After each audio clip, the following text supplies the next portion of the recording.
everybody! Welcome back. Northernlion, that's me. It's a lost daily. Do it.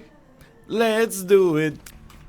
It's a lost daily. It's that's Venu Malesh. Anyway, he's the, it's my life, whatever I want to do sort of guy. A lost daily is very interesting, and to be honest, I'm feeling rested and recharged. I had 2 dailies in a row that I would say were pretty not amazing. And then we're following that up with whatever happened in yesterday's episode, which I'm pretty sure, if the order holds, was my first loss in quite a long time. Not on a daily. I know you're freaking. You're saying, oh my god, was the pristine record on daily challenges lost? Absolutely not. Don't make me laugh.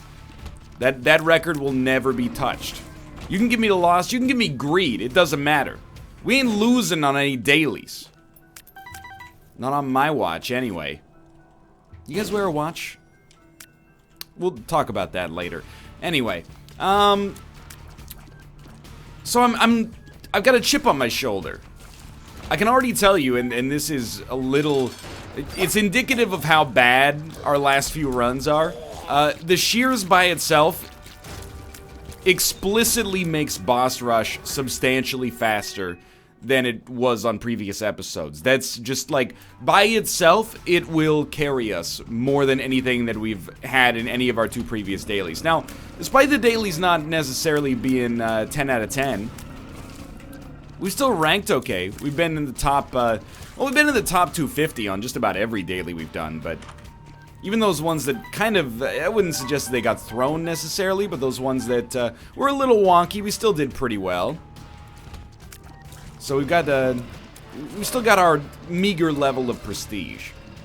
Anyway, that sets the stage. You never know on a lost daily how things are going to go. You really just want to stack damage and any kind of defense that's actually applicable, and then from that point onwards, you're happy. And honestly, Host Hat is a really, really good defensive item. It makes you immune to explosions and occasionally functions as infamy. Postman Pat. Postman Pat. This might be any Canadian, Australian, New Zealand, or British people roughly the same age as me that might have watched the television program Postman Pat when they were younger. It's Postman Pat and his black and white cat. I recall vividly. Can't recall what I had for lunch yesterday, but in great detail, I remember the phrasing and the theme song of a show that I watched 4 times when I was 2. See, that's why I think we should do school in reverse. And I know that it doesn't make any sense, but when you're young, your brain is actually, and I still have what I would consider to be a good memory. Parts of my brain are just broken. Like, if you ever watch me try to solve a maze, it's like, you know, it's a troubling cautionary tale for, I don't know what I've done to myself, but a maze is like almost unsolvable, especially in first person. We might as well go peep this. And you think that's a secret room? Get 2 birds stoned at once? Nope. Probably take BOGO bombs regardless. Anyway, but my memory is pretty good, and I think that I make that relatively clear. Oh, there was a tinted rock, but what do we want to blow up a tinted rock for? Valid point. I went through all the stages of emotion, like, instantaneously there. My memory's pretty good, but my memory when I was, like, 5, I feel like I literally just remembered everything. We might as well take it. No, no Krampus, please? No Krampus, please. So I think what we should do is we should teach, like, a high-level college classes to kids who are, like, 4, 5, 6. They're not gonna get it at all. Because despite the memory being amazing and sponge-like, you know, kids at that age, they're not... they don't adhere to traditional standards of genius. Let's put it that way, to be polite. Nobody wants to hear their 4-year-old be called an idiot. Anyway. And then they're gonna be like, I don't understand. What are you talking about? The, you know, black body radiation and the Heisenberg principle and blah, blah, blah. But when they get a little older, memory starts to get a little worse. Not bad, but a little worse. And then you teach them the foundation. I'm gonna take missing now. because I have to take missing no. And then they'll go, oh, for some reason lodged in my brain is the, you know, E equals MC squared, and now I finally understand why.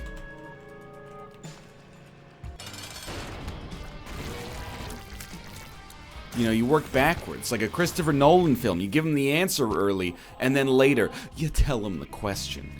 So, I'm compelled and obligated to take missing no. Missing no will, I believe, reshuffle. Wait a minute. We actually cannot take missing. I know it's anti-Zane, but only mildly. Playing as the Lost is a little bit of Zane in and of itself.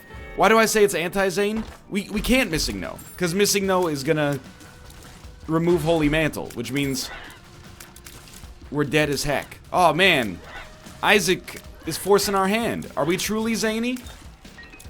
I don't know, I like to think that as, you know, when I was younger and less experienced, more reckless in this game, hey, an opportunity to make a bad decision, let's take it, and we'll characterize ourselves as being the only one with the balls to do it in the whole community. Now I'm like Austin Powers at the end of the first movie, where we've got freedom and responsibility, it's a very groovy combination.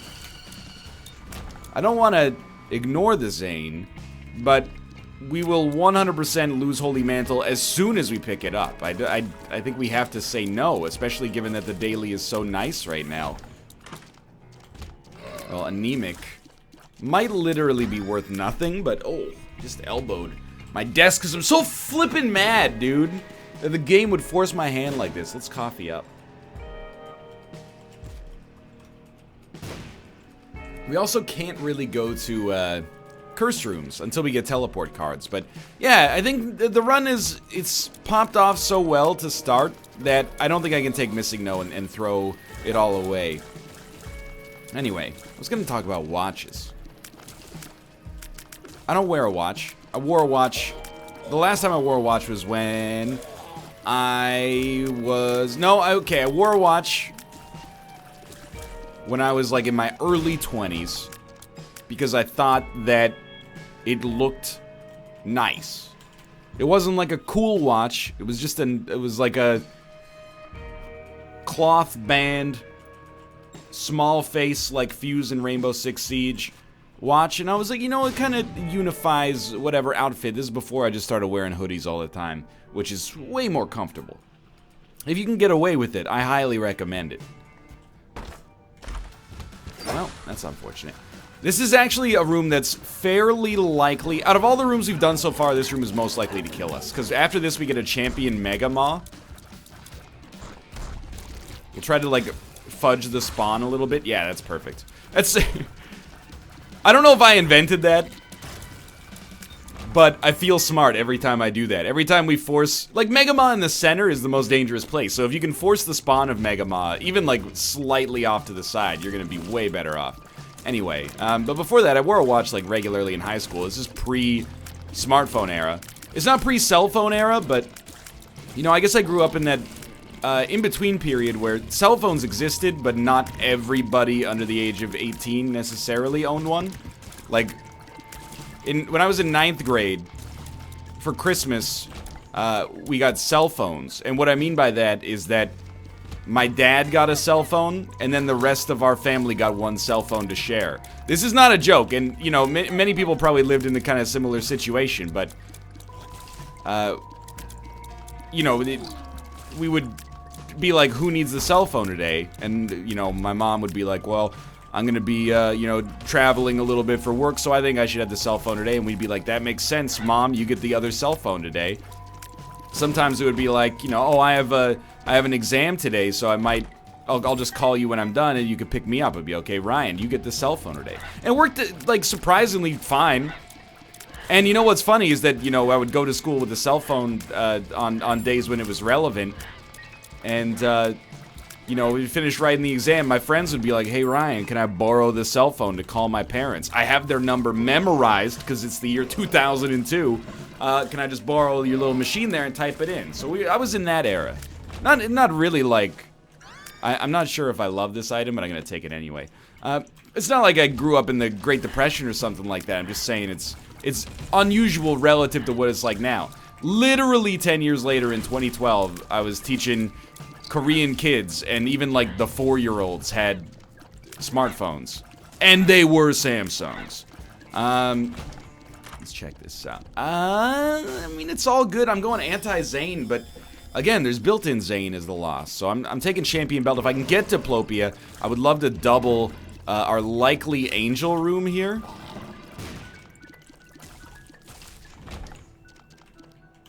And I got to admit, I was also the guy. I didn't have a smartphones didn't exist until the iPhone, I guess, which was like 2008 or 2009. I didn't have a cell phone at all until I was in like my 3rd year of college. And then after I moved to Korea, I didn't have a cell phone in Korea. Dang. I don't know, we don't even want placenta here. We might as well, I mean, this is actually a good trinket for us.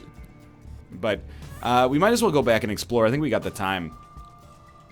And then when I moved back, I got a smartphone, and I was like, oh, I get it now. These things are like super useful. But I was the guy who wasn't a believer. You know, I'm as much as I insult something like Putinir, I still don't understand Putinir. If you're not familiar with the saga of Putinir, that's a whole different story. But Michael A. L. Fox is making a website that he thinks is going to be like Poutine Yelp. Like it's Yelp for poutine. And I know what you're thinking. Why don't you just type poutine into Yelp or Google Maps? And the answer is, I am an idiot, by the way. We should be going into curse rooms. We have Holy Mantle. It's not just the ability to fly. We also have Holy Mantle. We can still get hit on the room, though. This would be a hilarious way to die. Anyway, we should have gone to all the earlier curse rooms. Where do they all belong? I think of all the previous curse rooms. And then when I got a smartphone, I was like, this is amazing. But at first I was like, why don't you just open the browser on your Nokia flip phone and type in whatever website what's an app? You mean like a website? I don't understand. Why don't you just go to the website to do it, you know? And that's where I'm looping the conversation back around. When we were at our in-laws' place for the holidays. Excuse me, thank you. My sister-in-law received an Apple Watch for Christmas. And I'm very much like, I don't understand it. This is not me saying I think it's stupid. If it was the NLSS, I would go off on that tangent. Oh, good. Health ups. And it tears down. But, I sort of don't get it. Like, doesn't a smart watch do everything your smartphone does, but you're wearing it at all times? Or is there something more to it? Is it also part of, like, the Fitbit sort of, you know, wearable tech that promotes mindful living? Because I can actually appreciate that, I think, even if it's not something that strikes me as being something I'd be interested in right off the bat. But, like, I've seen other people with their Apple Watch, I guess. Corey's got an Apple Watch. I should just talk to Corey about it instead of throwing questions out into the ether. I don't think I need one. Like, I sort of don't get it, I think. But maybe I'll be the guy 5 years from now. I'll finally get an Apple Watch and I'll talk everybody's ear off and be like, have you heard of these things? I took 8,000 steps yesterday, Jerry. Maybe, maybe not. I don't know. For me, a big part of it actually stems from, like, phone anxiety. When I never get a phone call, my life is really great. When I get a phone call, it's actually like, and I've made this worse for myself, I think, but it's like a 7 out of 10 anxiety. If I look at my phone and I see there's a missed call, or even a text message sometimes, I'm like, oh, what happened? So, I mean, that's something I should probably work on. But if I pick up my phone and, like, unlock it, and there's a voicemail, I'm like, oh, God. What is this? Not only did I get called, but it wasn't a telemarketer. Instead, it was actually, like, someone who wishes to speak to me. Sometimes and this is true, I've been getting a lot of calls. I don't know if this is Vancouver specific. Again, a lot of calls coming from literally 4-digit telephone numbers on caller ID, so I think the number's like totally spoofed. And then it's, when I check the voicemail, it's just a robot lady speaking Mandarin who's trying to sell me a house, I think? I'm not sure. I have to wonder how frequently, that sales technique works for them, but what do I know, really?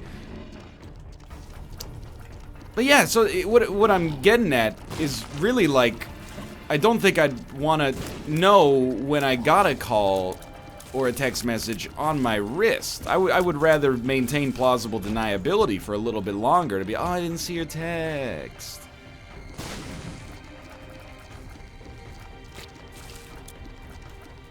I like having the ability to ignore some responsibility whenever possible. Not all of it, but just a certain degree of it, you know? But I wonder sometimes, I guess most people aren't like that. Most people, like my mom, she loves her phone. I see the phone as like being chained to an internet that won't go away. Which maybe appeals to me less because I spend my whole life on the internet, essentially. So, for me, it's almost like the concept of a smartphone is almost like a Black Mirror episode. It's like, hey, we got you to buy this device for leisure, but we're gonna use it for work. You're always gonna be chained to it. I think we should go deal with it. Again, this is like, this run... Oh, no! You!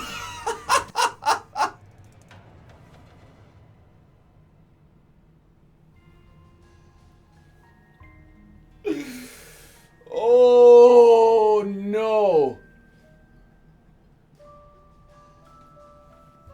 So what happened? Well, I bucked the Zane and the Zane bucked me back.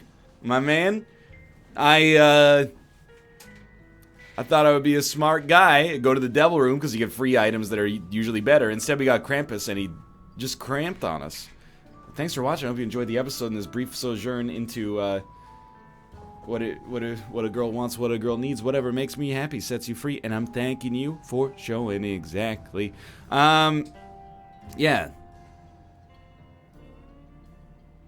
Maybe we'll do 2 Isaacs today. Thanks for watching. Dang.